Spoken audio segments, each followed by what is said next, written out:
நான் ஈக்காட்டு தாங்கல காலை 6 மணிக்கு இருந்தேன்.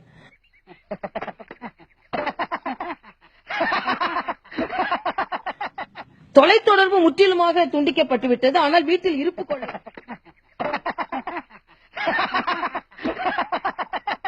இல்லை. காரை எடுத்துக்கொண்டு எங்காவது மக்களுக்கு உதவி செய்யலாமா என்று நான் தெருவில் அலைந்து கொண்டிருக்கிறேன்.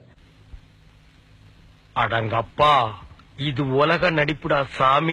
ஈக்காட்டு தாங்கலில் நிறை மாத கர்ப்பிணி ஒரு பெண் படகில் எடுத்து அவளை உடனே எனது காரில் ஏற்றி 2 மணி நேரத்தில் குழந்தை பிறக்கிறது. என்ன ஆக இந்த அளவிற்கு ஒரு குழந்தை பிறக்கும் நேரத்தை கூட தத்தளிக்க வைத்து விட்டது அந்த மழை.